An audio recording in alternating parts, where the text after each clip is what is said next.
Donc le verset 11 du dessin. Jésus comparait devant le gouverneur. Le gouverneur est au genre à sa terre. Et tu les rois de Juif. Jésus lui répondit, tu l'es. Il ne répondit pas aucune accusation des principaux sacrificateurs et des anciens.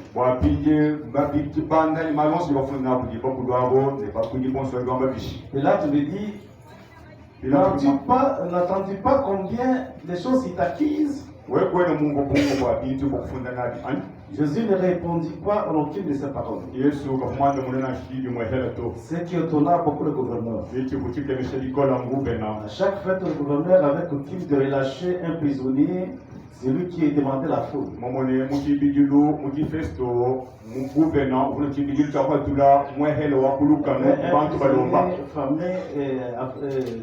Un prisonnier famé dénommé Barabbas.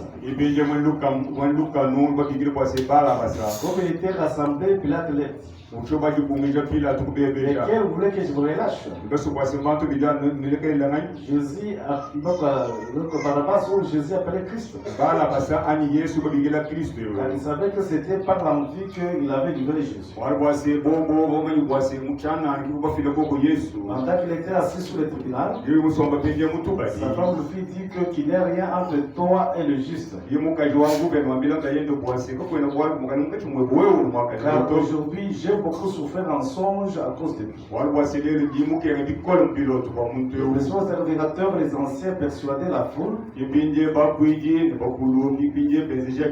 demandaient Barabbas de faire périr Jésus. Le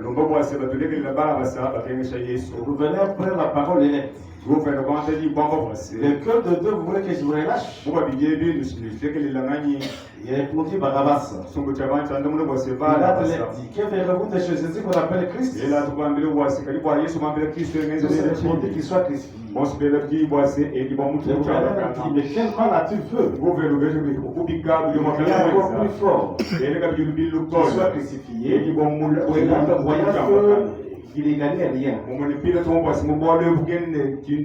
les villes augmentaient, il prit de l'eau et se lava les mains. En présence de toute la foule, je suis innocent de sang de ces justes. Car cela vous regarde.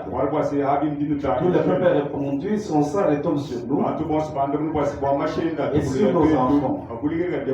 Pilate relâcha Barabbas après avoir battu le verre de Jésus. Il est livré pour le crucifier. Je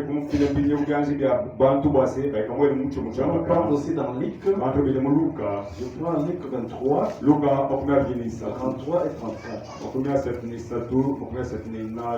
Lorsqu'il fut arrivé au lieu appelé Crâne, il est crucifié là. Les deux malfaiteurs, l'un à droite et l'autre à gauche. Jésus dit, Père, pardonne-leur. Ils ne savent pas ce qu'ils font. Ils partagent ses vêtements. On tira au sort. Que le Seigneur est juste pour nous. Dieu puissant, Dieu créateur, Dieu de la terre. Voilà que nous disons merci de toutes ces paroles. Car nous voyons combien de fois que tu as cassé ces choses au sein de l'intelligence. Voilà que tu révèles tes enfants pendant cette temps. Pourquoi nous disons merci pour que tu as fait. Merci pour le message que tu nous as donné. Pour ta famille, ton peuple. Montre-nous le chemin à suivre. Afin que les bouches puissent paraître Satan dans son mari. Je peux faire grâce à Dieu. Et quand nous venons à ta présence, nous avons des problèmes. Nous avons des difficultés. La solution dans tout ça, c'est que toi. Et même lorsque le papier sortit, on va te faire par nous. Produire par toi, ce que tu as dit, ils sont censés de Dieu. Je peux faire grâce au Seigneur. Nous te demandons ainsi, au nom de Jésus-Christ. Amen.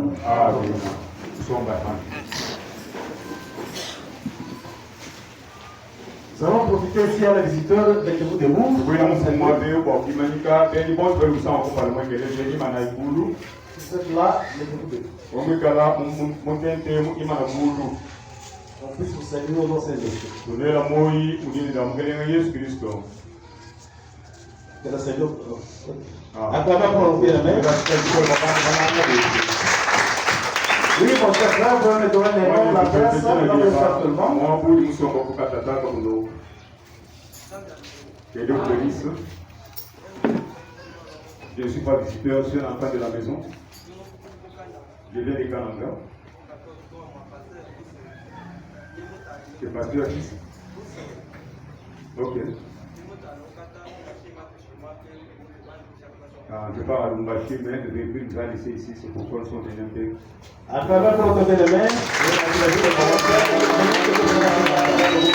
je vois là derrière.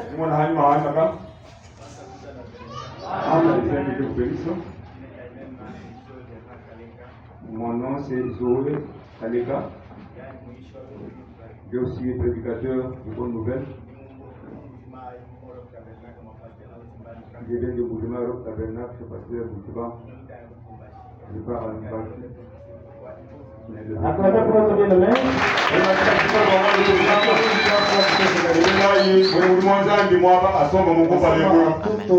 tout honneur, donc à tout le Seigneur, à tout honneur.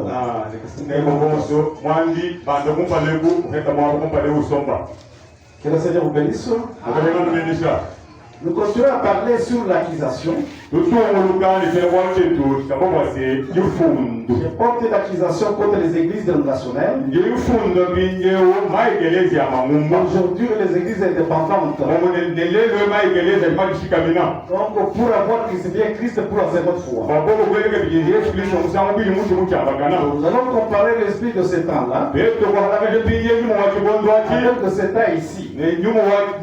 Comparer avec nos vies. Parce que l'église est indépendante, moi je suis une église indépendante. Mon frère, c'est une église indépendante. C'est une église indépendante. Alors nous allons essayer un peu de voir ces choses pour qu'on ne puisse pas tomber dans l'erreur. Parce que quand nous venons à l'église, nous allons dans un but pour voir là où nous avons des défauts, chercher à rectifier la chose. Pour se confier à celui qui est fort. Celui qui est fort, c'est le Seigneur Jésus. C'est pourquoi nous allons nous confier à lui. Nous venons dans ce but-là. Donc nous regardons dans un miroir. Vous connaissez le miroir? C'est la parole de Dieu. Quelqu'un ne peut pas se trouver qu'il est dans l'horreur. Il regarde dans un miroir. Le miroir, c'est la parole de Dieu. Nous allons nous regarder dans le miroir de la parole de Dieu. Il y a des envies dans lesquelles maintenant que nous menons. En comparant ce temps-là, avec ce temps que nous en sommes ici, parce que les gens qui l'ont crucifié, ce n'est pas un païen. Ce sont les gens qui l'attendaient. Les gens qui croyaient au Messie. Ce sont eux qui l'ont pris, qui l'ont crucifié. Au lieu de choisir Jésus, Jésus Barabbas un métrier. Un homme dont la preuve était montrée que c'était un homme méchant. Qu'est-ce que Jésus a-t-il fait? Il n'a rien fait. Ils ont crié pour qu'ils soient crucifiés. Son sang retombe sur nous. Et sur nous allons comparer cette génération. La génération actuelle. Nous ne sommes pas sur la même base. La force parfaite dans la faiblesse parfaite. Je prends 43 et dit ceci. Il y a des petites choses que nous faisons. C'est pourquoi nous venons à l'église pour découvrir là où nous avons des défauts et trouver ce qui peut nous rendre meilleurs. Si nous venons à l'église dans cet objectif-là, autre que celui-là, sinon je crains que nous ne recevons pas grand chose à venir à l'église. Nous venons à l'église pour découvrir nos faiblesses, pour mauvais côté. Voir combien nous sommes petits et placer notre confiance à quelqu'un qui est fort. Voilà pourquoi nous venons à l'église. Nous venons à l'église pour être des bons citoyens, pour être des bons pères. Amen. Pour être des bons voisins. Nous venons dans cette Bible-là. Nous venons dans cette Bible-là. Même il dit que venez vous charger fatigué.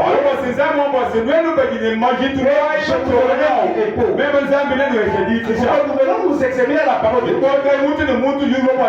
Nous faisons une comparative. Parce que si nous sommes tellement debout, ou si là où nous avons derrière nous que nous nous parce que Paul nous dit ceci. Quand vous avancez une croix en bâtier, le vent va la porter très rapidement. Et si vous avancez pour l'arriver, cela ne peut pas être emporté rapidement. C'est ce que vous devez savoir. Il y a de la parole de Dieu. Nous prenons la parole de Dieu. Nous devons s'enfoncer si fortement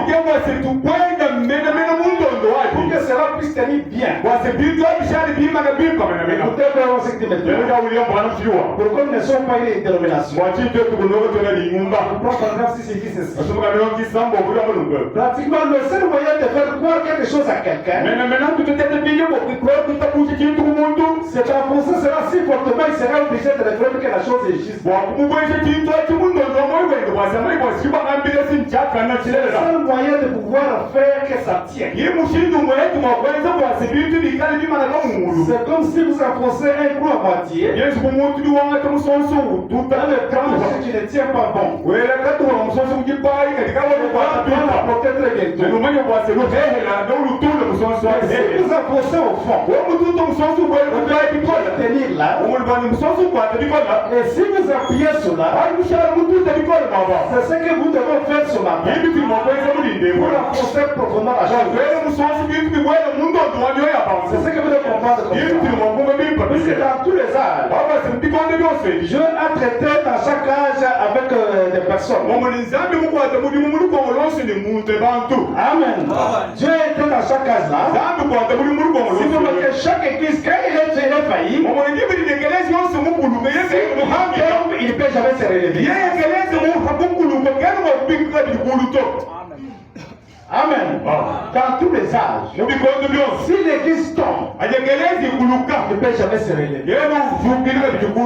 Ça n'est fini pour elle. Amen. C'est ce que vous devez comprendre comme ça.